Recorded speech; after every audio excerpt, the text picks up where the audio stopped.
Avez-vous déjà essayé de tout réparer, expliquer vos sentiments, présenter des excuses, implorer des changements, seulement pour vous rendre compte que rien de tout cela n'a eu d'effet? Peut-être avez-vous tant essayé de sauver quelque chose ou quelqu'un que vous en avez oublié vous-même. Mais et si la réponse à votre douleur résidait dans quelque chose de complètement différent? Et si au lieu de lutter pour maintenir quelque chose en vie, ce que vous deviez réellement faire était disparaître? Aujourd'hui, nous allons explorer l'un des secrets les plus puissants du détachement. Comment cela peut être la clé de votre guérison émotionnelle? Lorsque vous décidez de vous éloigner, lorsque vous disparaissez, quelque chose d'extraordinaire se produit. L'énergie change, les rôles s'inversent, et vous avez enfin de l'espace pour vous reconnecter avec vous-même. C'est dans ce silence que la véritable transformation commence. Restez avec moi jusqu'à la fin, car ce que je vais partager ici pourrait vous aider à comprendre pourquoi votre absence peut être bien plus puissante que votre présence et comment cela peut ouvrir les portes vers une nouvelle phase de votre vie. Chères auditrices, je veux que vous, vous-même, vous arrêtiez un instant et vous demandiez: quand avez-vous donné à vous-même le droit de disparaître émotionnellement d'une relation qui vous enferme? Je sais que cela peut sembler quelque chose de radical, mais ce que je veux partager avec vous aujourd'hui est une vérité profonde et libératrice. La guérison commence lorsque vous disparaissez. Et je ne parle pas de disparaître physiquement, mais de vous retirer émotionnellement, de vous éloigner des dynamiques qui vous drainent, des attentes qui vous emprisonnent, et des relations qui vous maintiennent pris dans des schémas de douleur. Imaginez qu'un instant, vous puissiez disparaître de tout ce qui vous consume. Et je ne parle pas d'un simple éloignement, mais de disparaître d'une réalité entière qui vous maintient emprisonné. C'est le premier pas vers la guérison. Êtes-vous prêt à faire face à cela? Maintenant, respirez profondément et réfléchissez. Si vous deviez disparaître de quelque chose ou de quelqu'un qui vous a consommé émotionnellement, quelle serait votre première action? Qu'est-ce qui vous empêche de faire ce pas maintenant?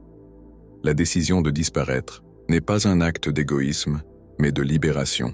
Souvent, se détacher est la clé pour trouver la liberté intérieure que vous recherchez tant. Maintenant, je sais que vous vous demandez peut-être: est-ce vraiment ce dont j'ai besoin? Est-ce que disparaître n'est pas un acte de faiblesse?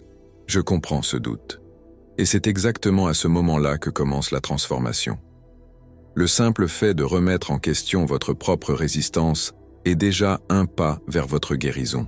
Lorsque vous commencez à vous interroger sur ce qui sert vraiment à votre paix, vous êtes déjà sur le chemin de comprendre que le détachement n'est pas un acte de fuite, mais de courage. C'est un acte d'amour-propre.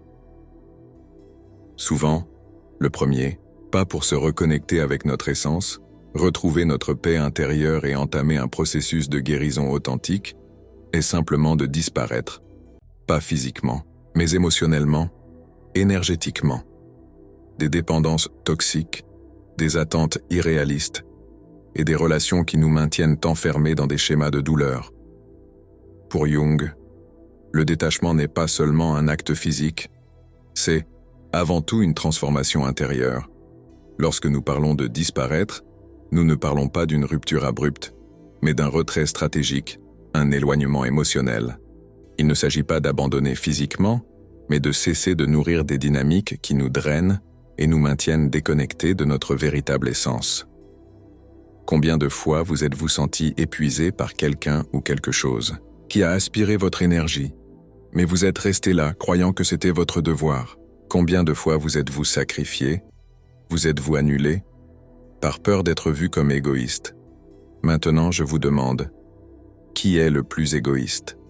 Celui qui reste dans une relation qui ne lui fait que du mal ou celui qui, en prenant les rênes de sa propre vie, décide de se libérer et de chercher sa guérison?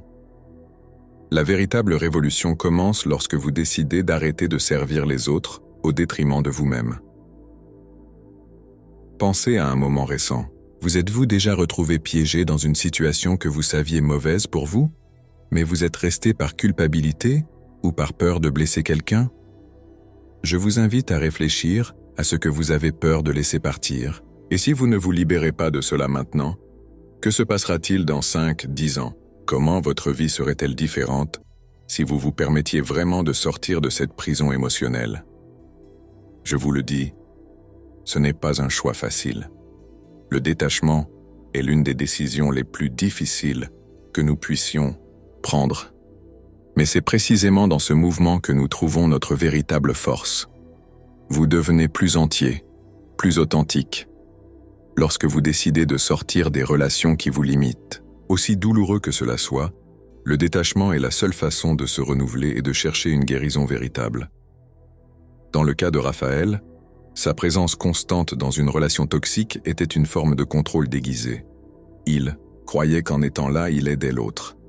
Cependant, sa présence perpétuait également le cycle de douleur et de dépendance, en disparaissant émotionnellement, c'est-à-dire en arrêtant d'essayer de réparer, de contrôler ou de sauver. Il a fait quelque chose qui semblait contre-intuitif. Il a donné de l'espace pour que les deux grandissent. Jung nous parle de l'individuation, le processus de devenir qui nous sommes vraiment, libre des masques et des rôles que nous endossons pour plaire aux autres. Pour atteindre l'individuation, nous devons souvent nous détacher des personnes, des situations et même des parties de nous-mêmes qui ne servent plus à notre croissance.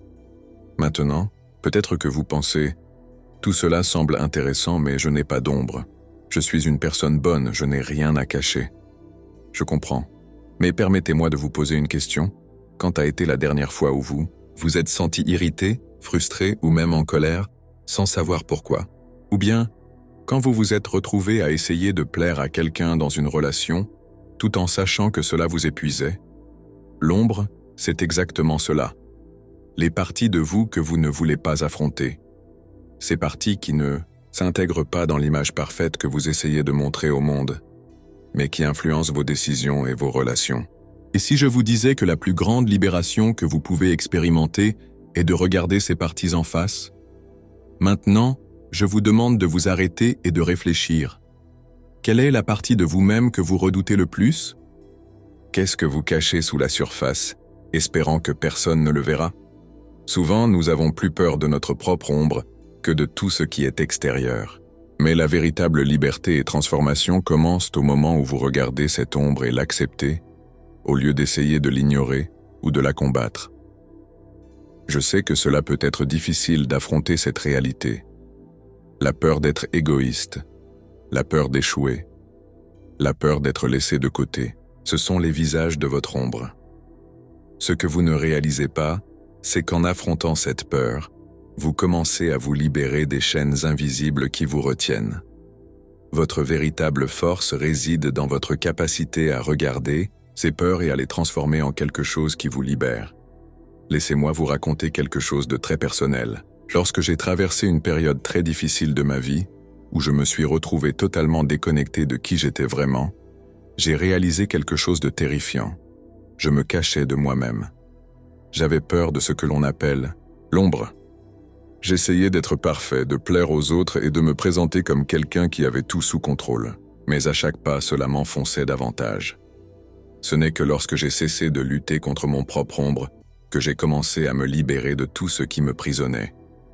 J'ai été forcé de confronter les parties de moi-même que je craignais le plus, et je peux vous dire que ce n'était pas facile. Mais c'est dans ce face-à-face que vous trouvez votre véritable pouvoir. Maintenant, regardez votre vie et demandez-vous, quelle est la partie de moi que j'ai peur d'affronter? Qu'est-ce que j'évite, mais je sais que je dois confronter pour aller de l'avant? En faisant cela, vous commencez à comprendre la véritable nature du détachement. Ce n'est pas seulement laisser l'autre partir, c'est vous laisser partir. Libérez-vous des versions passées de vous qui ne vous servent plus. Les archétypes, ces modèles universels présents dans l'inconscient collectif, peuvent également éclairer notre chemin de détachement. Lorsque vous décidez de disparaître d'une dynamique toxique, vous pouvez activer des archétypes puissants qui aident dans votre processus de libération. Pensez, par exemple, à l'archétype de l'ermite. Cet archétype représente la quête d'introspection, de silence et de clarté. Il ne s'agit pas de fuir vers l'isolement, mais de rechercher cet espace sacré où vous pouvez entendre votre propre voix intérieure. Et l'archétype du destructeur, quant à lui, apporte l'énergie de la transformation et du renouveau, vous poussant à sortir des zones de confort toxiques, même si cela peut sembler effrayant.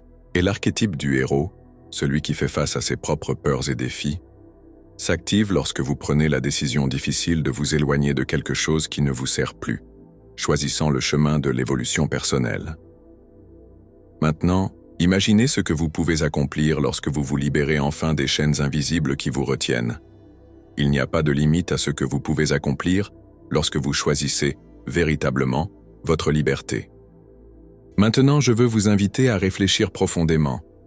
Quel est le plus grand poids que vous portez maintenant? Quelque chose qui, lorsque vous fermez les yeux, semble vous étouffer. Et si, au lieu de vous perdre dans un autre cycle douloureux, vous décidiez simplement de disparaître, pas physiquement mais émotionnellement? Libérez-vous de ce qui vous retient. Le détachement commence lorsque vous faites ce pas courageux. Je sais que ce choix n'est pas facile. La peur d'être égoïste, de laisser l'autre derrière, de faire face à la solitude, tout cela surgit. Mais la vérité, c'est qu'en disparaissant des dynamiques qui vous drainent, vous créez l'espace nécessaire pour que l'autre grandisse aussi. Maintenant, pensez à quelque chose que vous savez que vous devez laisser partir, quelque chose qui ne vous sert plus. Qu'est-ce que c'est? Quelle serait votre première action? Pas demain, mais aujourd'hui. Aujourd'hui est le jour où vous choisissez votre paix.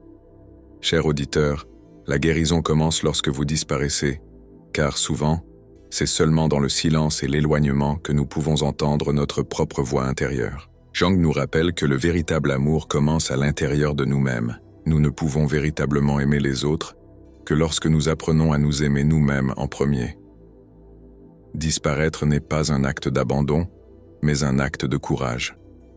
C'est le choix de prioriser votre propre guérison et votre croissance. Et à la fin, vous vous rendrez compte que ce qui semblait une perte se transforme en un cadeau de libération.